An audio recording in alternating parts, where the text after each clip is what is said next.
All right, good evening. I'm with my good friend Scott Hetz Clark, who is a professional opera singer and musician. Very good guy who has been through a lot, and I appreciate you hopping on, Scott. Thanks for having me, man. Absolutely. So this is Damn episode 11, Dude Advocating Mental Health. And as we spoke about earlier, I started this for my dear friend who unfortunately committed suicide.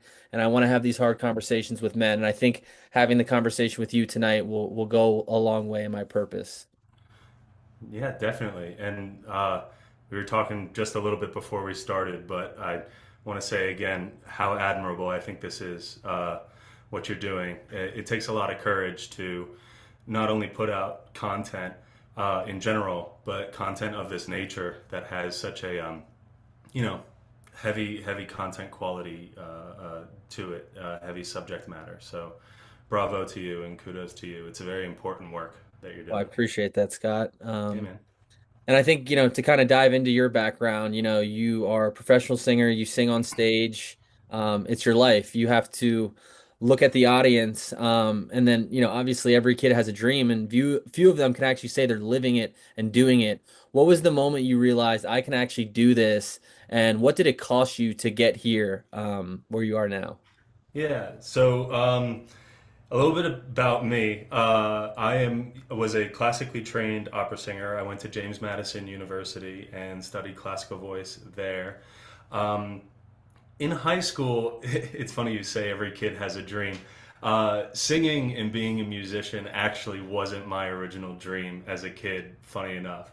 I always wanted to be a basketball player, man, more than anything else. I love sports. I played three sports in high school, but basketball was always my favorite. And I wanted to go all the way. I wanted to go to the league. I wanted to get that D1 scholarship, all that stuff. And I was never really good enough to ever do that. But I worked really hard and had a lot of discipline when it came to that. But one of the things that made me realize that I wasn't going to be a ball player was the diagnosis that I received, and we'll get into that a little later. I was diagnosed when I was in high school, and it was actually that realization that brought me towards music. Getting the diagnosis revolving around my eyes made me realize that I had to learn to appreciate things that I couldn't see necessarily. And I had always loved music, I'd always appreciated music. My grandfather was a tenor and a professional singer. And I remember as a kid growing up, going to some of his shows. He was always singing at family gatherings and at restaurants. He would pop off, Danny Boy or a tune or an aria or something, always to thunderous applause. He was a true showman, and a former U.S. Marine, and just a really all around amazing guy. I miss him a lot. But when I realized through teachers that had told me that I had a knack for singing and audience reactions, it kind of helped me develop this love for it, and it gave me a sense of satisfaction and purpose that I never really got from sports.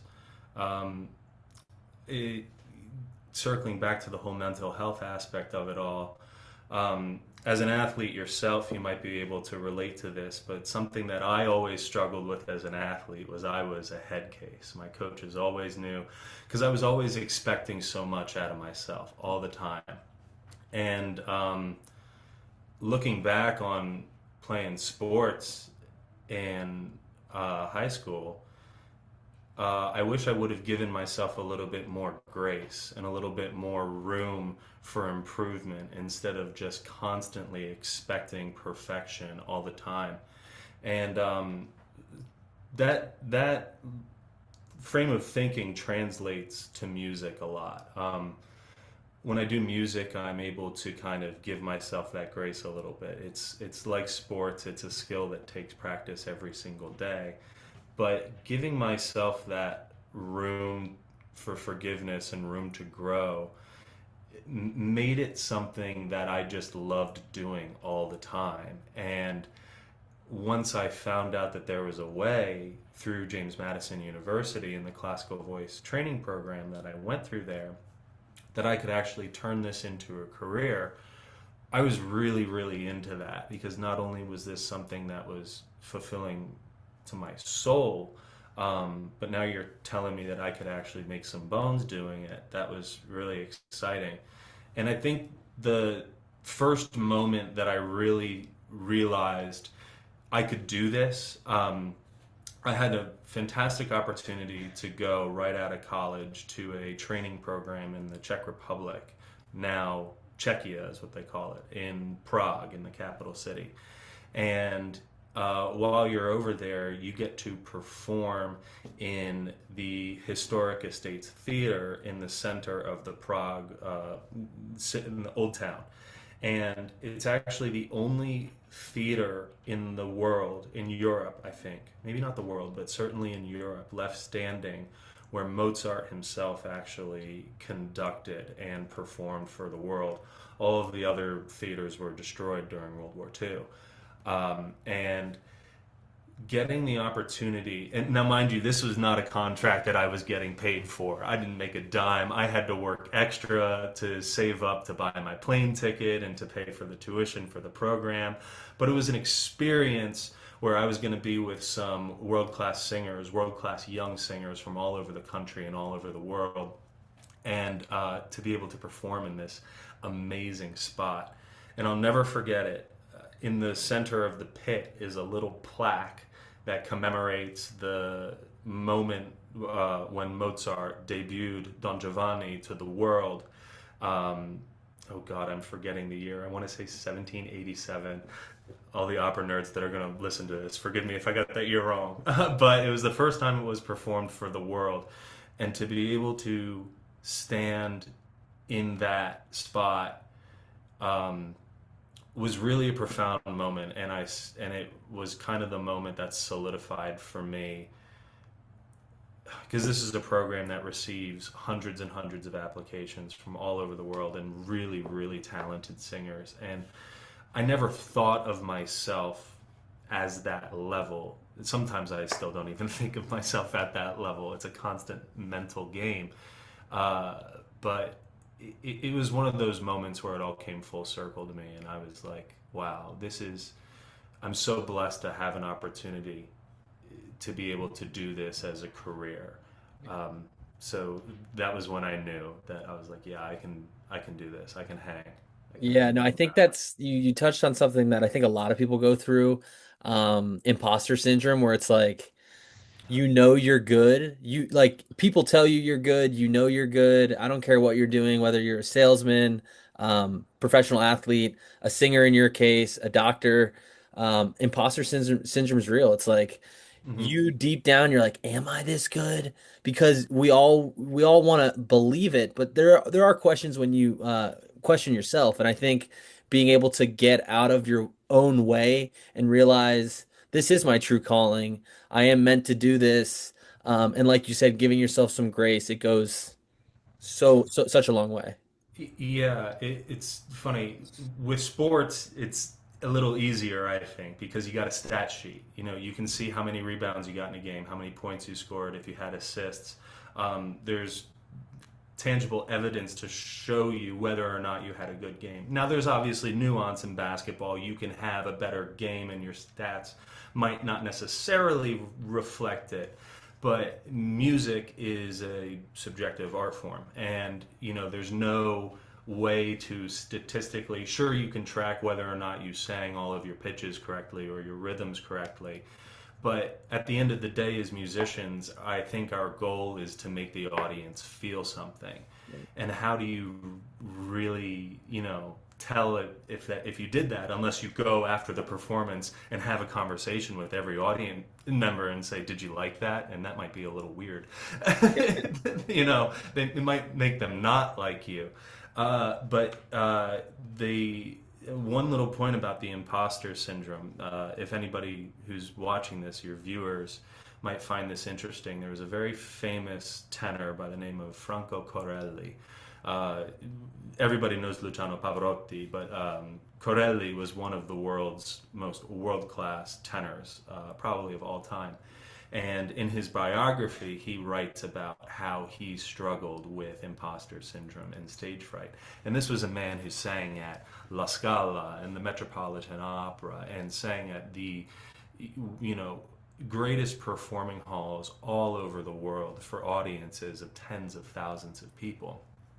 And in his book, he talks about how he never felt like he made it. He was in the dressing rooms before performances, vomiting, making his voice raw from the stomach acid. And he would get in his head about that. Oh, now that I've been sick, my voice isn't as strong as it was. Oh, am I warmed up enough? Oh, my.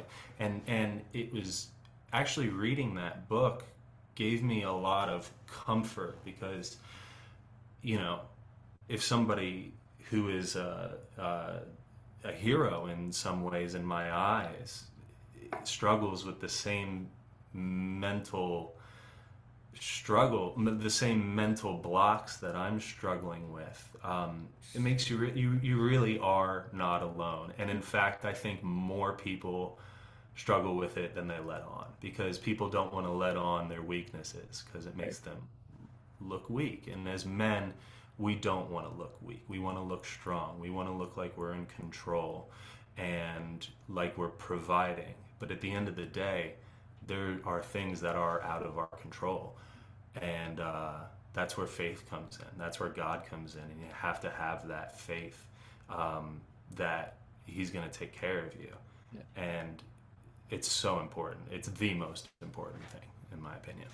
No, I completely agree. You nailed it on the head. And I think your faith is what has given you this determination and drive because you were told there was a chance you might lose your vision one day. Mm. How has living with that uncertainty changed the way you approach your day to day compared to someone who assumes tomorrow is guaranteed? Yeah, so just a little background on that. I have a very rare autoimmune disorder. I was diagnosed when I was 15 years old, 14 or 15 years old. It's called serpiginous choroidopathy. It's a disease that affects the layer below my retinas called the choroid, and it causes inflammation. And when the inflammation occurs, it scars the retina, leading to permanent blindness. It's a really nasty disease, and they don't have a cure for it. Um, I remember when I was 14 years old, when they discovered it through a regular, ophthalmology appointment. I went in, and the guy who was just testing my vision leaned back and he said, "What are you doing tomorrow?" And my mom was in the room with me, and we were like, basketball practice or football practice or whatever it was. And they were like, "No, no, no, you're going to NIH at the time." So they sent me there, and that was the beginning of this journey that has, yes, eventually led to where it is now. They told me when I was 14 that the time was going to come where I was going to be fully blind and to start preparing for that. Since then, I've lost 100% of the vision in my left eye due to a failed surgery, and I'm slowly losing the vision in my right eye um, due to the progression of the disease. Um, Lately, it's been actually a little bit rougher than it has in the past. Constantly working with medicine changes, different regimens, going between infusions and shots under the skin, injections directly into the eyes. Um, it really is uh, not fun, and I wouldn't wish it on my worst enemy. But I distinctly remember one day back when I had first gotten diagnosed, and my mom and I were leaving the NIH labs. And of course, as a arrogant 15-year-old or however old I was, walking out, just constantly thinking, how could this happen to me? What did I do to deserve this burden? And my mom, and if you know my mom, I love my mother so much, but my mom's a tough mom, and she looked me square in the face and told me, she said, Scotty, everybody's got something. And just left it at that. And it kind of sat with me for a little bit.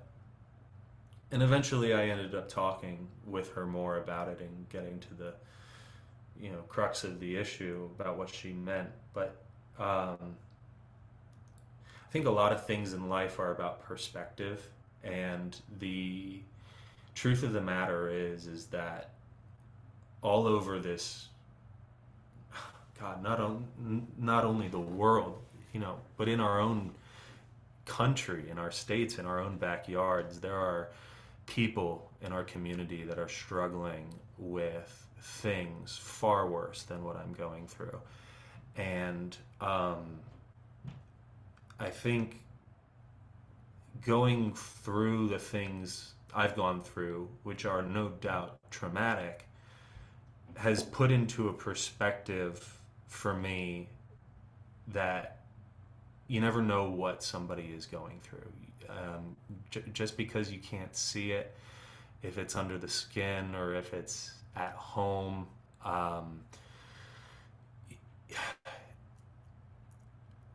living, I hate to say it this way because it sounds so cruel, but living as a victim of circumstances that are out of your control, I don't think is a very healthy way to go through life.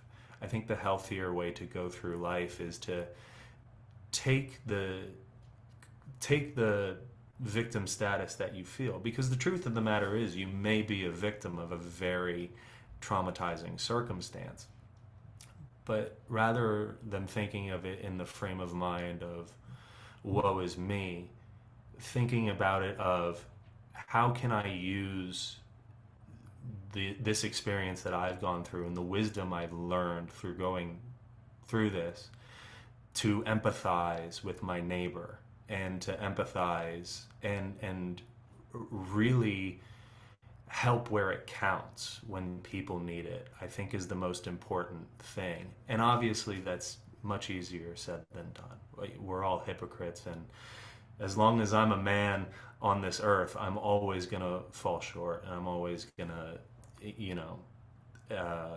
mess up. But recognizing that is half the battle, and then I think constantly trying to improve yourself every single day, using the wisdom you've gained from your past experiences to help other people, to pay it forward, is the most important thing we can provide as men.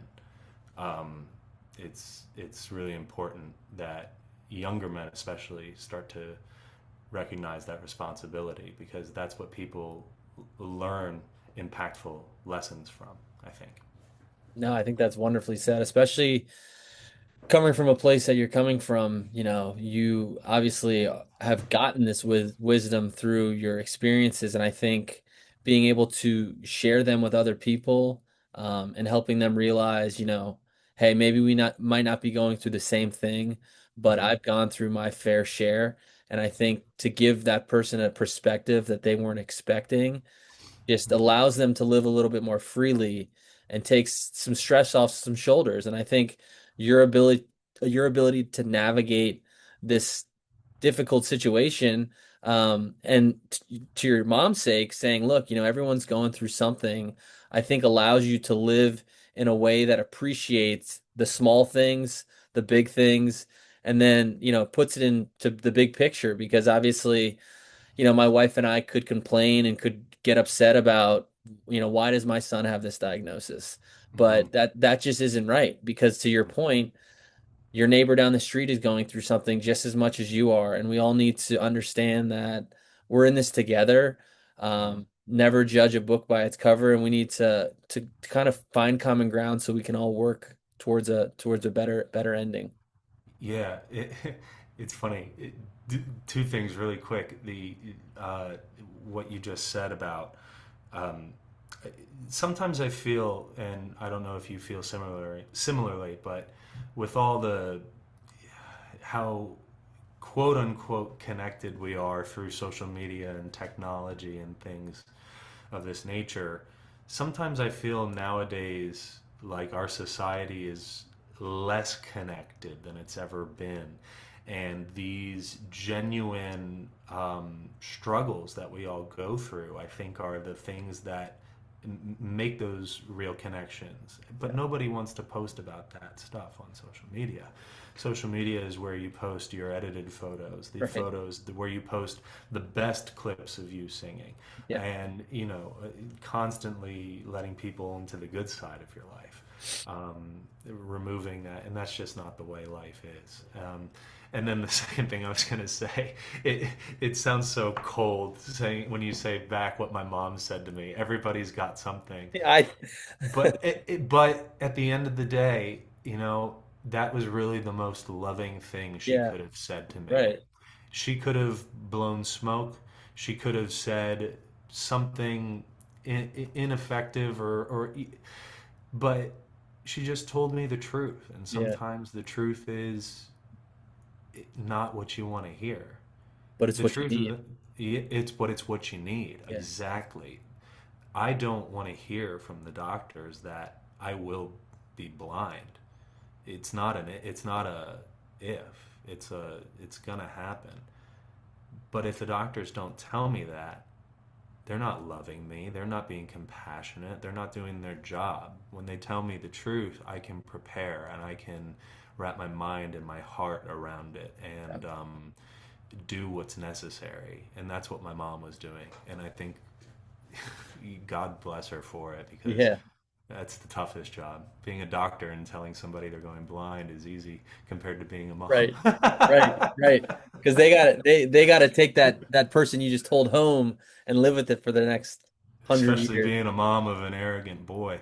I mean, it's not easy when you're a teenager because that's when your testosterone's through the roof and you're just thinking you can do this and that. And And then as a of course, we all know everything when we're 15 oh, years old, absolutely. 16 years old. There's nothing you could have told me. Mom, I got my learner's permit. Relax.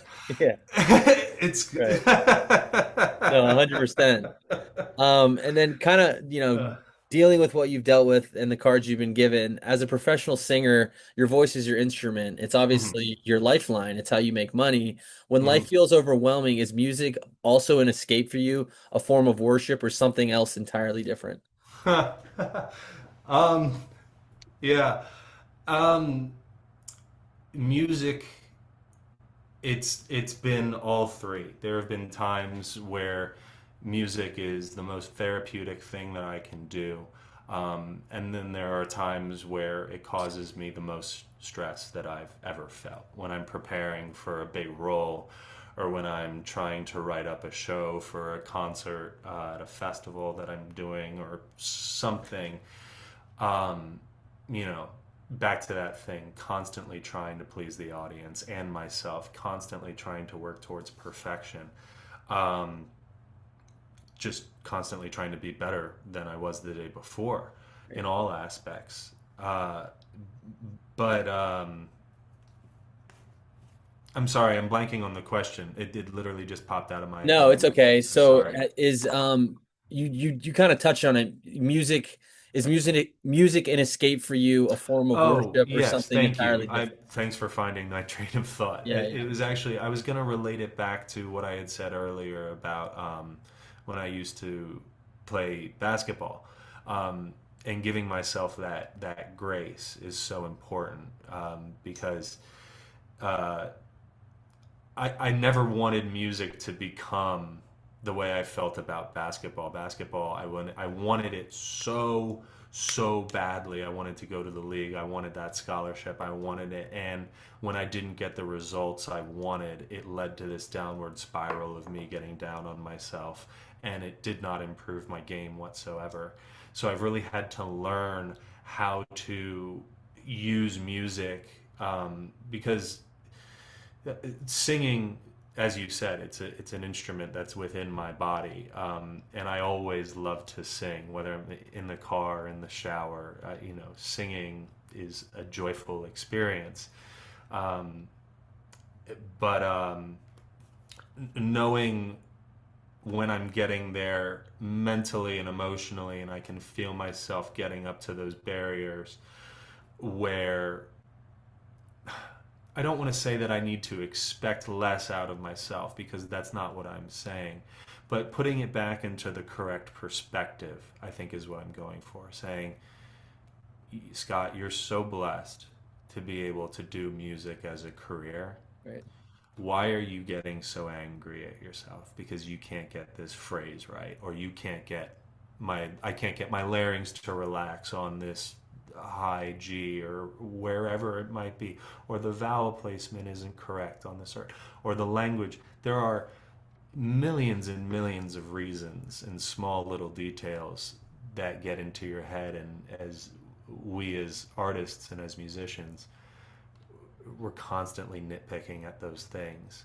So using that balance, finding that balance has been effective, and it was really thanks to sports in high school that allowed me to try to do that. So, it, is it is it therapeutic? Yes. Is it stressful? Yes. Yes. Actually, the only time it's not stressful singing is when I'm singing in church, like you just I said, love that. I because love I that. can just completely, all is forgiven in the house of the Yeah, Lord, that's and great. as long as we're singing to God, That's He great. doesn't care what you sound like. That's great. So I want you, your honesty, because I have time for one more question. Yeah. Would you rather end it with the question about marriage or end it with you're 90 years old looking back? Which one would you want to finish with? Oh, um, the question about marriage, Yeah, probably. I think that's imperative for you guys because you're such a wonderful couple. So marriage isn't just about celebrating the highs, it's about choosing someone through the unknown. What has your wife taught you about love, vulnerability, and accepting help when you need it?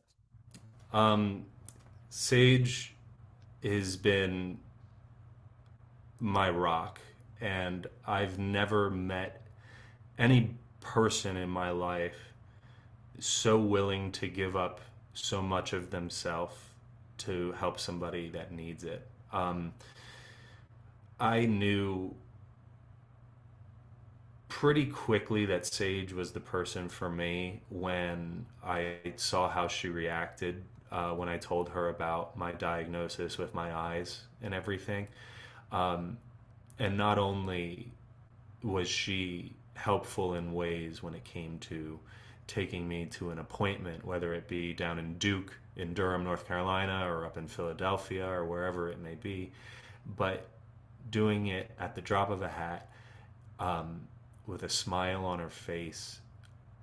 Um, her willingness to give acts of service is unbelievably inspiring, and it, it, she's she's perfect. She's just the most wonderful, wonderful, selfless person, and I maybe you can relate to this. This is a weird. Marriage kind of put this into perspective for me. I didn't realize how much I needed Sage until I did. Yeah, Does that make sense? Like, absolutely.